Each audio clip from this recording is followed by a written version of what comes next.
এ যেন ইতিহাসের পুনরাবৃত্তি। 1975 সালের 15ই আগস্ট বাংলাদেশে হত্যা করা হয়েছিল সেদেশের প্রথম রাষ্ট্রপতি তথা জাতির জনক হিসেবে পরিচিত শেখ মুজিবুর রহমানকে। এক সেনা অভ্যুত্থানের চেষ্টা করা হয়েছিল, শেষ পর্যন্ত তা সফল না হলেও প্রাণ গিয়েছিল বঙ্গবন্ধুর এবং তার পরিবারের অধিকাংশ সদস্যের। তবে তার আগে এই ধরনের একটি সেনা অভ্যুত্থানের চেষ্টা হতে পারে বলে বারংবার সাবধান করেছিল ভারতীয় গোয়েন্দারা। ভারতীয় গুপ্তচর সংস্থা RND সাবধান করেছিল পদাতিক বাহিনীর মধ্য থেকে এই ধরনের একটি চেষ্টা করা হতে পারে। তবে সেদিন সে কথা কানে তোলেননি শেখ মুজিব, তার বিরাট মাসুল দিতে হয়েছিল তাকে। 2023-এর জুনে নয়া সেনাপ্রধান হিসেবে জেনারেল ওয়াকার উজ জামানকে নিয়োগ করেছিলেন বাংলাদেশের প্রাক্তন প্রধানমন্ত্রী শেখ হাসিনা। আবারও সতর্ক করেছিল ভারত, কিন্তু বাবার মতো হাসিনাও সেই সতর্ক বার্তা কানে তোলেননি। ওয়াকার সম্পর্কে কি জানিয়েছিলেন ভারতীয় গোয়েন্দারা? তারা বলেছিলেন ওয়াকারকে সেনাপ্রধান করে বিপদ ডেকে আনছেন হাসিনা। তিনি সুযোগ পেলেই চরমপন্থীদের সঙ্গে হাত মেলাতে পারেন বলে জানানো হয়েছিল হাসিনাকে, কিন্তু হাসিনা সেদিন শোনেননি। ওয়াকারকেই নয়া সেনাপ্রধান হিসেবে নিয়োগ করেছিলেন। বাংলাদেশ সেনায় প্রায় 4 দশক ধরে আছেন জেনারেল ওয়াকার উজ জামান। তিনি উচ্চশিক্ষিত, পাশাপাশি তিনি শেখ হাসিনার আত্মীয়ও বটে। হাসিনার কাকার মেয়ের জামাই তিনি, কিন্তু তাই সম্ভবত তার উপরেই ভরসা রেখেছিলেন হাসিনা। তবে তার এই সিদ্ধান্ত তার সাম্প্রতিক রাজনৈতিক পতনে বড় অবদান রেখেছে বলে মনে করছেন বেশ কিছু বিশ্লেষক। শিক্ষার্থীদের ক্রমবর্ধমান বিক্ষোভের মুখে গত রবিবারই বেঁকে বসেছিলেন সেনা প্রধান। তিনি জানিয়েছিলেন আন্দোলনকারীদের উপরে গুলি চালাবে না সেনা, কারণ বাংলাদেশি সেনা সেই দেশের জনগণের সঙ্গে রয়েছে।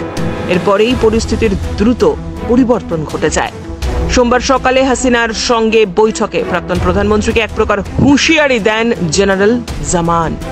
কঠোর অবস্থান নেন তিনি, পরিষ্কার জানিয়ে দেন প্রধানমন্ত্রীকে ইস্তফা দিয়ে দেশ ছাড়তে হবে। সূত্রের খবর, হাসিনা 2 দিন সময় চেয়েছিলেন, কিন্তু তাকে সেনা প্রধান সময় দেন মাত্র 45 মিনিট। তার মধ্যেই বোন রেহানাকে নিয়ে দেশ ছাড়লে তবেই তার নিরাপত্তার দায়িত্ব নেবে সেনা, না হলে বিক্ষোভরত জনতার হাত থেকে তাদের রক্ষার কোনো দায় নেবে না বাংলাদেশি সেনা। এরপরই হাসিনা এবং রেহানা ভারতে চলে আসেন। এদিকে হাসিনার ইস্তফার পর থেকেই দেশের রাজনৈতিক ছবিটাও সম্পূর্ণ ঘুরে গিয়েছে। বিরোধী দল বিএনপির প্রধান নেত্রী খালেদা জিয়াকে মুক্তি দিয়েছে সেনাবাহিনী। হাসিনা দেশ ত্যাগ করার পরেই দ্রুত সিদ্ধান্ত নেওয়া হয়। এদিন জেলের বাইরে এসেছেন বাংলাদেশের প্রাক্তন প্রধানমন্ত্রী। শুধু খালেদা জিয়াকে মুক্তি দেওয়াই নয়, বিএনপি ও জামাতে ইসলামীর যে সকল নেতাকর্মী জেলে রয়েছেন সকলকেই মুক্তি দেওয়ার সিদ্ধান্ত নেওয়া হয়েছে সেনার পক্ষ থেকে। সেনার পক্ষ থেকে অন্তর্বর্তী সরকার গঠনের যে প্রয়াস নেওয়া হয়েছে তাতে বিএনপি জামাতের নেতাদেরই গুরুত্ব দেওয়া হবে। স্পষ্ট বোঝা যাচ্ছে এখন বাংলাদেশের রাজনীতি নিয়ন্ত্রণ করবে জামাতে ইসলামী, ইসলামী ছাত্র শিবির সহ ইসলামপন্থী দলগুলোই। আর এতে মদত রয়েছে বাংলাদেশি সেনার, বা বলা ভালো সেনাপ্রধান general জামানের।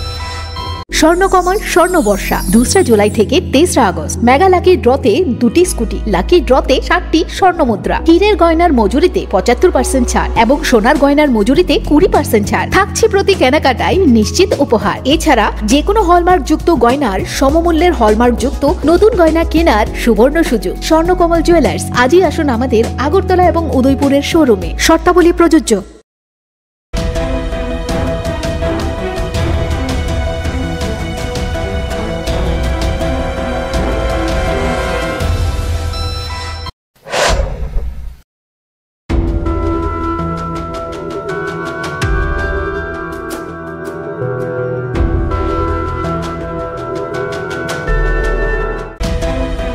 Bureau Report, JM24 News.